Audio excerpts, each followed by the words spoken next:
Hello and welcome to the Movers and Shakers podcast. My name is Gino Barbaro, one of the co-founders of Jake and Gino, multifamily investor, educator, father, and mentor. Today's guest is Neil Schoepp. He joined Jake and Gino in 2018. Growing up in New York City and serving 24 plus years as a police officer and fireman, he came face to face with fear, learning how to harness its power and take action in his life rather than be frozen with this fear. Now his passion is helping others to do the same. Welcome to the show, Mr. Neil. How are we doing, brother? I'm great, Gino. How are you? It's I, fantastic to be here. eh, you know, I am doing really good on this lovely Friday afternoon. Let's jump into your story, Neil. I want to actually share the story of how I met Neil before Neil jumps into his story of getting into multifamily and his story. It was a nice warm day in St. Augustine. Neil was down here, and we had just launched the Jake and Gino community. And Neil was skeptical about joining the Jake and Gino community. It was early on in Jake and Gino. We had very few programs. We really didn't have any kind of coaching. We just had some kind of online training. And Neil was wanting to get into multifamily. And I remember going out to lunch with Neil that day and sitting down and just having the casual conversation with him and talking about his goals and talking about his aspirations. And I could see that Neil was a little bit hesitant to join. He wasn't sure, is this guy Gino a scammer? Is this multifamily thing going to really work out? What am I getting myself into with these guys? And he ultimately joined. And I don't think it was the education or it was the Jake and Gino community. I think ultimately what it was for Neil and what it is for most of us out there is it's accountability and it's putting skin in the game and having a belief in yourself, putting in the hard work, and surrounding yourself with an amazing group of people. And that's what Neil did early on. And since then, he's come out to the Jake and Gino events. He was a fixture when we had Toastmasters for a couple of years at Jake and Gino on every week working on his craft. He actually got certified as a life coach. I'm jumping a little into his story, but I remember him reaching out to me and saying, "Hey, Gino, this life coaching thing, what's going on here?" I'm like, "Neil, I know somebody. I got a guy. In fact, I got a girl. Her name is Julia. She'll hook you up." So from that first investment of $3,000 that seemed daunting, seemed overwhelming, seemed like it was an insurmountable amount of money at the time, saying, where's this money going to? I can sincerely say myself that I'm super proud of what Neil has done, and I'm holding up his book right here. He just ended up launching a book. And if I had said to Neil 5 years ago, Neil, you're going to be investing in multifamily, you're going to become a life coach, and you're going to be launching a book on Amazon, would you believe me, Neil? Absolutely not. 5 years ago, I was so far away from that. I was so removed from that vision that I would have thought you were completely nuts. But I will say the one thing that I've learned over building a relationship with you is you plant seeds. And when you plant that seed, sometimes it takes a while for it to sprout, but it really does. When I was going through becoming a life coach, like making that decision, like, you know what? Gino kind of saw something in me that I didn't see in myself. So I have to resonate with that and I have to go with that. I have to trust that. I have to have faith in that because I had faith in you. And 5 years ago, there's no way I would have believed that I've come so far. Mm-hmm. Let's backtrack to your early days when you joined the police force. What made you want to join the police force and then obviously ultimately transitioning to the fire department and then ultimately retiring? So back when I joined the police department, I joined extremely young. I was appointed to the force when I was 20 years old. So I was going through the process when I was 16, 17, 18 years old. Going through that process, I only had two things that really sold me on the police department at that time. And that was I was making a good salary, a decent salary for an 18-year-old kid, and 20-year retirement. Hmm. So I was confused. I was like, retirement age is 60, 60, 62. I'm going to retire. I'm going to work 20 years and I'll be able to retire. I'll be able to retire by the time I'm 40 years old. That was like a bright, shining light to me. And that's really why I became a police officer. The salary, the benefits, and the early retirement. Then, after I was in that career for just a short amount of time, I realized what it was really all about, and it it changed who I was. And then I was doing it because I truly wanted to help people. I hate it when people were taken advantage of, and I was kind of that person's first line of defense. Mhm. And then when did you get into the fire department? October of 2001. So I was the first class that went in after September 11th. Wow. And how long did you stay with the fire department? 14 years. And when you decided to retire and pack up and leave, what was the emotions? What were you feeling like? Whew. The emotions were really strong. I knew that it was the financially speaking, it was a good move to make based on the pension and the benefits, right? Mhm. So financially speaking, it was a good move to make. For the family, it was a good move to make because now I'm removed from a career that could possibly eliminate your life, right? Like I could walk out of the house and not come home one day. That was very, it's real for everybody, but it's a little more magnified when you're in the fire department. Mhm. And I wanted to be around for the family much more. I didn't want to have to, I was going through a time where I had to ask for time off to go see my kid play football. Mhm. I was going through a time where, and just like everybody else, like I wasn't different than anybody, but I was going through a time where I was playing basketball with my son in the driveway, and up, it's time to go to work. We have to stop. I had to stop doing something that I really enjoyed doing just Mhm. so that I could pay a bill, Mhm. right? That's why we go to work to pay a bill. So I needed to transition out of that. And Neil, if this may be a really unfair question to ask, but if you had to go back to that 16-year-old boy and say to him, there are different paths you can take. You know, when you get to be a retirement age, listen, Neil, you're not going to want to retire. You're going to want to continue to grow. Would you have changed anything? So it's a great question because when I was in those young years, I hated business, despised it. Business was, I was a blue collar W-2 New York City guy scraping by. That was the family. I didn't come from much. And I despise business because business took advantage of you. Business to me was used car salesmen and insurance brokers, right? That was the limit and belief that was portrayed to me. So I didn't want to go that business route.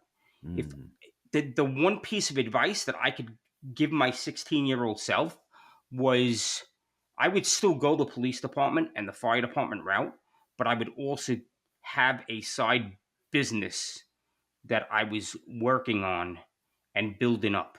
mhm, Public service takes care of health benefits, which is a huge thing. It takes care of W 2 income, which is good for verifying loans and things like that.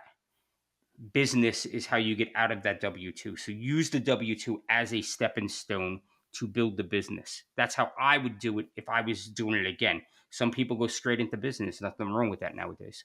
once again, it's around the people you surround yourself, whether it's good or bad. And I remember when Neil posted on his Facebook page when he changed his picture profile and he's sitting down at the desk. He looks really good. He's got a nice, powerful suit on. And I made the comment, bro, you look phenomenal. I love that pic. And there were other people on his comments that were saying, hey, are you the rich guy now? And it was just amazing. I think people make interpretations in life, or they have a paradigm or a frame from which they look out of. And I think that's what Neil did. And for those of you listening, Neil is self sabotaging himself from trying to create wealth and abundance by saying, I'm only this kind of person. These people here are really wealthy and they're evil. You know, the love of money is the root of all evil and not really understanding it. So be careful. I mean, people see life as the way they want to see it, not as it really is sometimes. Are there really bad wealthy people? Absolutely. Are there really bad poor people? Absolutely. I think money and wealth or lack of it has nothing to do with the person's characters or morals. It really has to do with the way they were grown up, with who their role models were. And then if they become really good at something, money is just a result of that, if they can understand that. So let's remove money out of it. And I do remember a lot of your friends were sort of half joking around, but half serious of where's the old Neil? I like the old Neil. And you're saying to them, there's nothing wrong with the old Neil. I'm just a transformed Neil that has a different mindset, that has you saying, I don't need to have this limiting beliefs. These are limiting beliefs. These beliefs are limiting my growth. I don't know if you want to comment on that, but that to me, it was one of those moments in my coaching career where I just saw the fact that you're putting something out there so positive, and you're trying to really build a new person of yourself and trying to adopt a new mindset. And there are those in your life that are afraid of losing you. Your friends are afraid of losing Neil. Neil may get to be too wealthy. Neil may get to be too smart. Neil may not need me. And I don't think that's the way it has to be. It doesn't have to be. So you touched upon a lot of great mindset things. So first, all of our behaviors, all of our beliefs, they're learned. When we're born, we're a blank slate. And it's family, society, external forces that paint that picture on our blank canvas. The beauty of that is that at any point in time, you can make the decision to take the canvas of yourself, get a can of white paint, paint over that whole thing, and create a new picture. So that was the first thing. The second thing was it's their perception. You're showing people that everybody wants a better life, right? Everybody wants more money, a bigger house, more time off. Everybody wants to leave their W-2. Well, why don't you?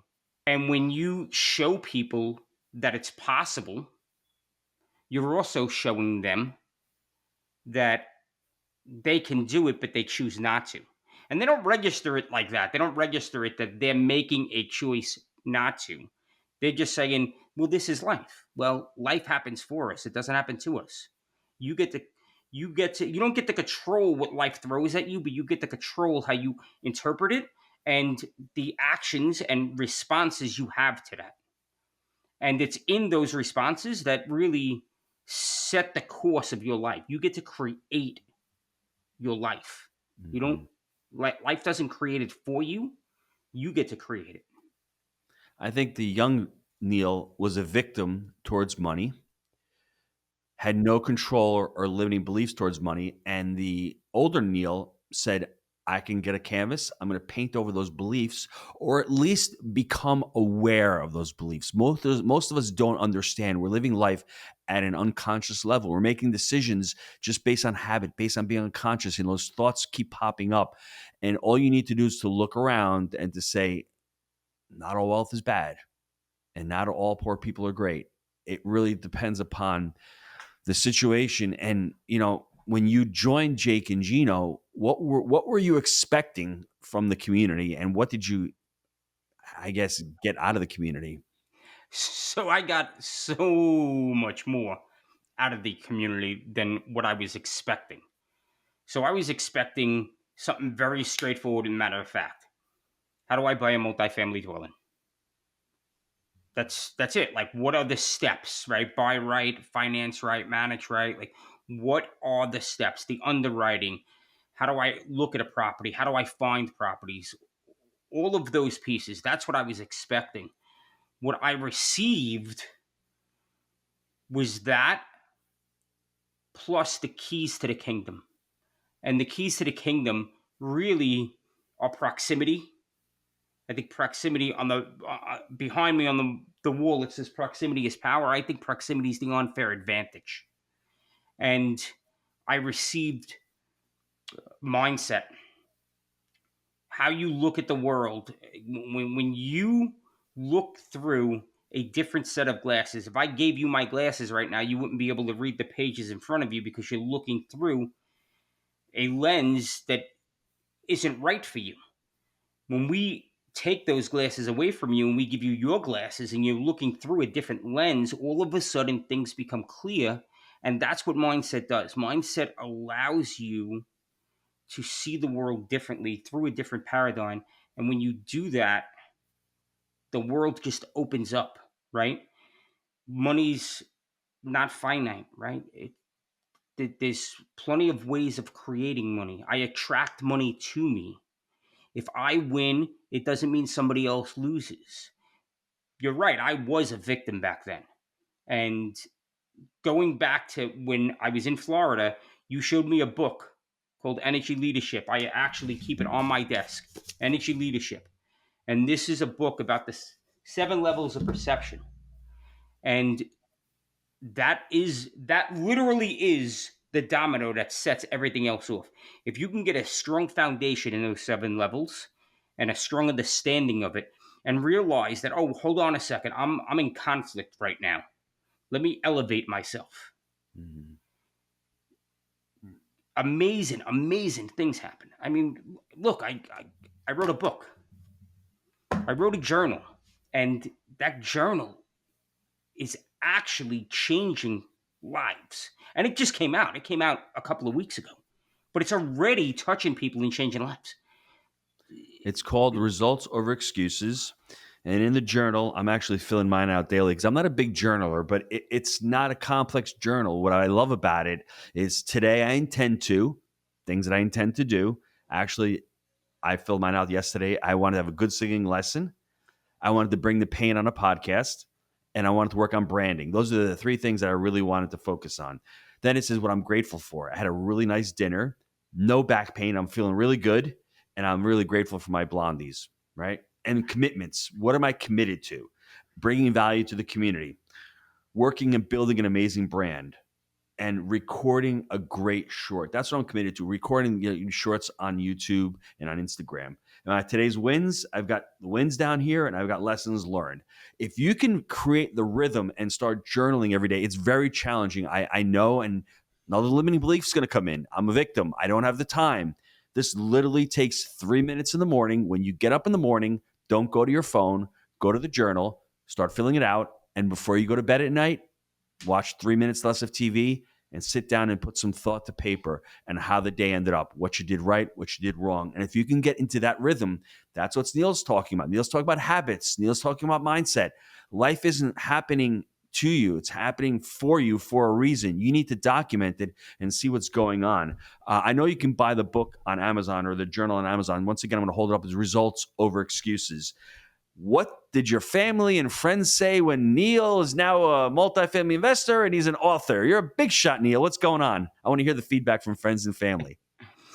So, so primarily, it's been 95% positive, right? And All it's right. been that way because we kind of changed the people that are you surrounding yourself with. Mm-hmm. So primarily, it's people are reaching out to me saying, "This is awesome. Thank you so much. Great production." I haven't received much of the Neil in the suit changing his picture. Oh, what do you think you are now?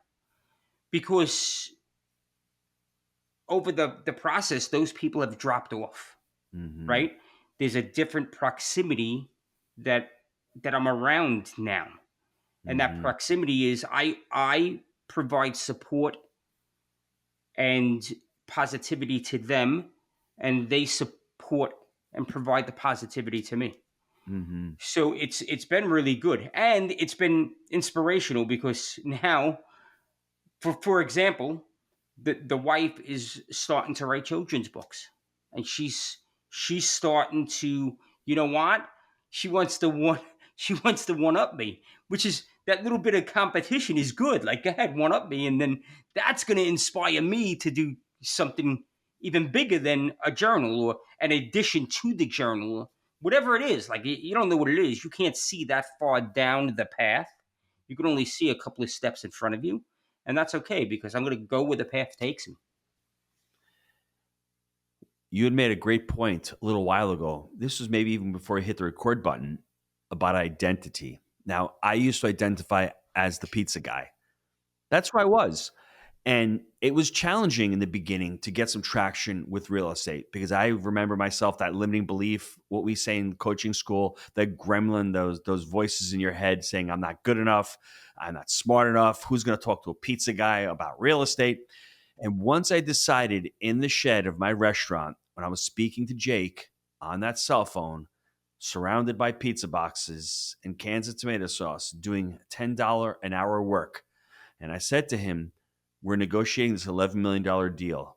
It's about time I start identifying as that multifamily investor. That's when I decided to stop hiding in the shed.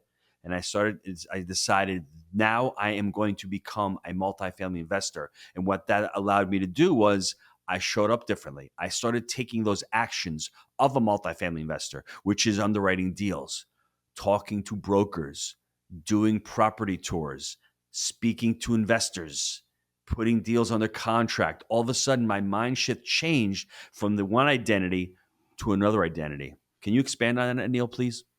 That's a great example of you created that vision for yourself. That vision was, I am a real estate investor. This is who I am. So you stopped referring to yourself as the pizza guy, and you started referring to yourself as the real estate investor. And then you ask yourself an extremely important question: what does real estate investors do? They contact brokers, they do property tours, they underwrite properties, they speak to people about real estate. And you started doing those things. And eventually, what happened was in the beginning, I bet you felt uncomfortable kind of being that person. Am I an imposter? I feel like an imposter. I'm not really a real estate investor. I'm really a pizza guy. But as you took those steps and you created those behaviors and you carried out those behaviors, and those behaviors then started turned into habits, you shifted into the identity of real estate investor. And now when people ask you, so what do you do? I'm a real estate investor. I lead a community. I own X amount of units. This is who I am. This is what I do.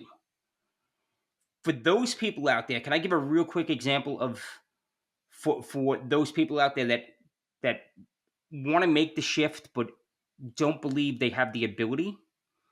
You made the shift when you became married, right? You weren't a spouse and then you were a spouse. That's an identity shift because now you're starting to look at the world as I'm a husband or I'm a wife. You made the shift when you became a parent. You made the shift. Everybody, just about everybody listening to this is going to be have the ability to drive a car. Well, at some point in time, that scared you senseless, and you got behind the wheel of a car and you drove 5 miles an hour and you felt like you were going 60 miles an hour. But what did you do? You had a vision of being a driver, so you got into the car and you took the actions and the behaviors of a driver. I sat there and I drove the car. The car moved. And eventually you got to the point where you became so comfortable that you just started looking at yourself as, no, I'm a driver. I can drive a car. Like, it's no big deal. And everybody goes through that. You go through it when you're a little baby and you go from crawling to walking. You go through it when you are a toddler and all of a sudden now you're in school, right? And then you're in middle school and high school. Then you make that identity shift when you go into your career. So you're making identity shifts throughout your life. You don't even realize it because you've taken micro actions prior to that, so that when you step into that, it just seems natural. Mm-hmm. And it's no different right now. I'm a W 2 guy. I want to make the shift into real estate investing. Neil, you had shared a story with me about the deal you did in Virginia Beach. What I loved about it was the, I guess, unintended consequences, or they should be intended consequences with your kids. Can you share that story with us? Yeah, so it both was unintentional and intentional. So I intentionally went after the property. And when I went after the property, it was direct mail. So we did a direct mail campaign. It took 18 months, 18. 13. Took 13 months to when I first sent out the first mail till I actually closed on the property.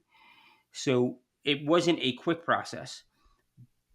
But in that process, my son came to me and he said, Dad, my son was doing Dave Ramsey's envelopes, right? He had an after school, he was 16, 17 years old. He had an after school job, and we sat down and we did the envelope system. And one of his envelopes was called investing.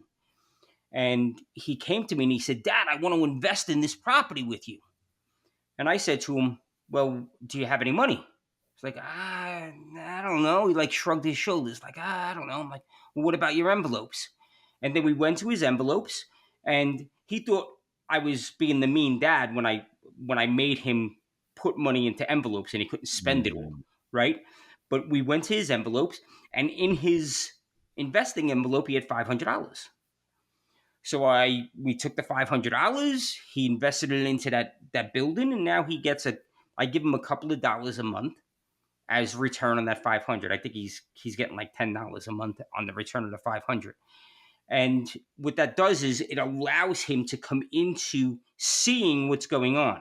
So now when we go down, if he goes down to Virginia with me, he goes to the property, he sees the property, he goes down there. When we first purchased it, he went down there and he did a little bit of work on the property, right? He's actually engaged in it. And what that property did was my other two partners are my nephews. So it physically changed the trajectory of the Schoepp family name. We're all, my one nephew is retired out of the Navy. He did 25 years in the Navy. My other nephew works for Verizon. So we're all in that blue collar community service aspect. But now we Mhm. have realized, we have seen physically, tangibly with our hands that there are other ways of going about things. I still love blue collar. Like I will always love blue collar. It's in the thread, the fabric of who I am. But in addition to that, add other streams of income into that. And now I've changed how my family looks at the creation of money. Mhm. It's not just trading time for dollars. Mhm. And that's amazing. And that's another, you asked me earlier, what did you expect to get out of joining the community and what did you get out of joining the community? And you can't put a dollar amount on changing the trajectory of how the family thinks moving into the future. It's just it's mind blowing how my son is 19 years old and he's talking about cap rates and investing and where can I put my money for the best return and ROI. I had no clue when I was 18 years old about any of that. When I was 18, it was go to work, get a paycheck, and there you go. Like my father literally told me, go to work for the city, you'll never become rich, but you'll always be able to take care of your family. That was the mindset that was bestowed on me. And if I can change that mindset through examples, Mhm. that's an amazing thing. Wow. Neil, before we sign off, can you give the listeners some steps to get into multifamily? I mean, I'm stuck right now.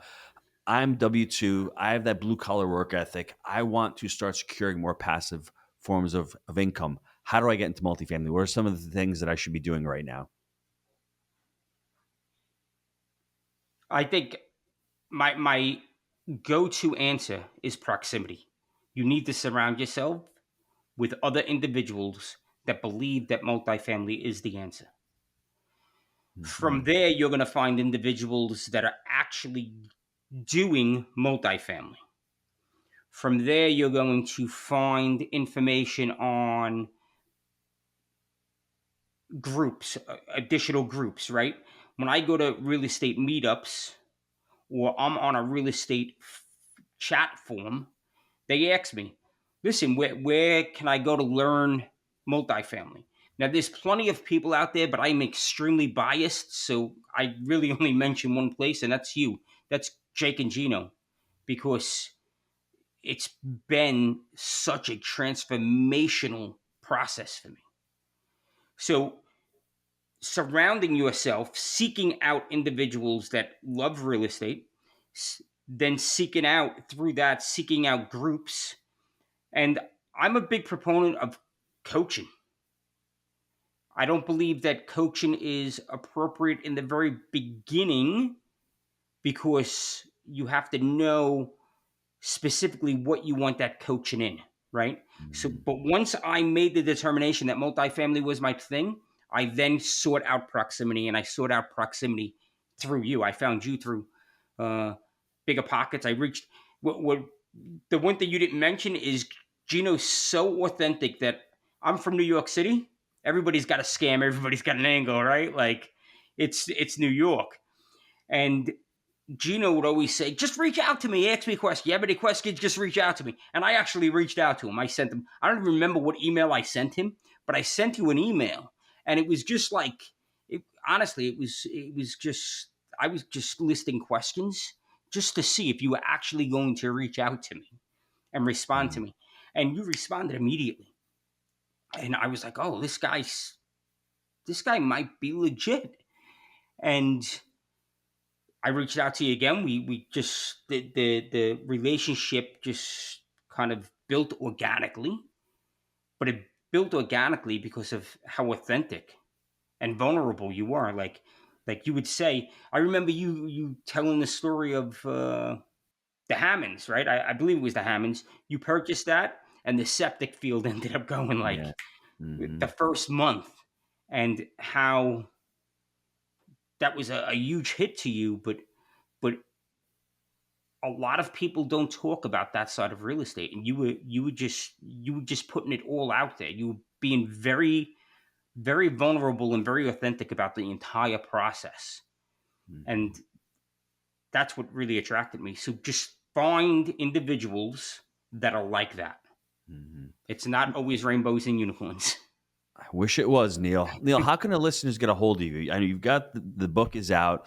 You've got your life coaching going on. You want to do whether you want to do events. Where can the listeners get more information about you? You can reach out to me directly at neil@neilschoepp.com. So that's my first name, Neil, Neil, and then Neil Schoepp, Schoepp, Peter.com. Shoot me an email. I'm really here to add value to people and to pull them up the mountain like you and so many other people did for me. Mhm. Other people helped me. It's my turn. It's my privilege now. It's my responsibility now to help other people up that mountain. So that's it. Like just reach out to me. If I can help you, I will.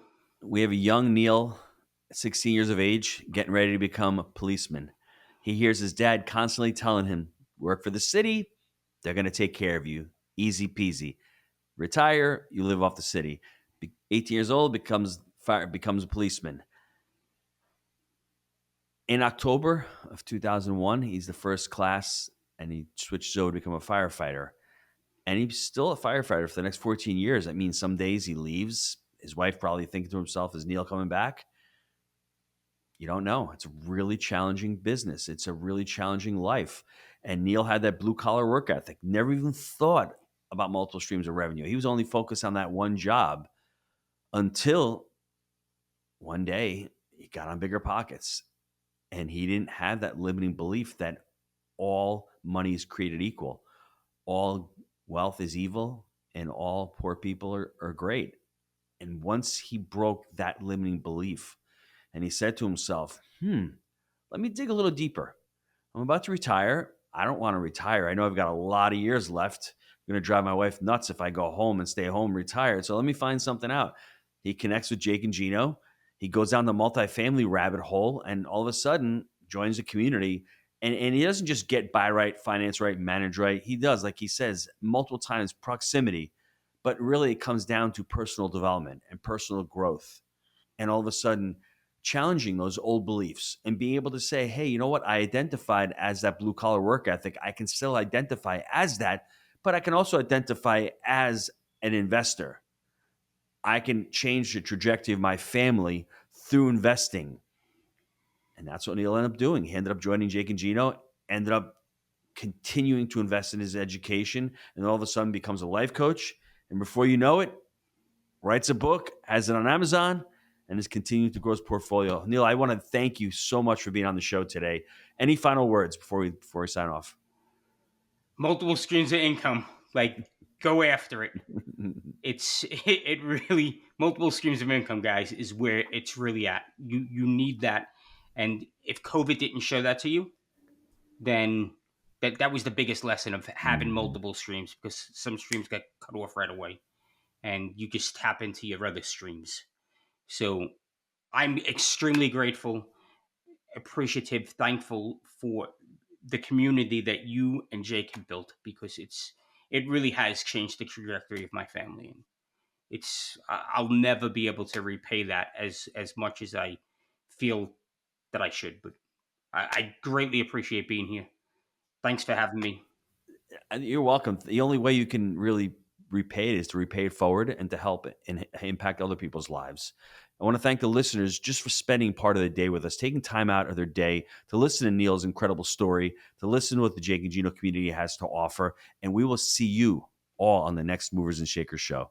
Thanks, Neil.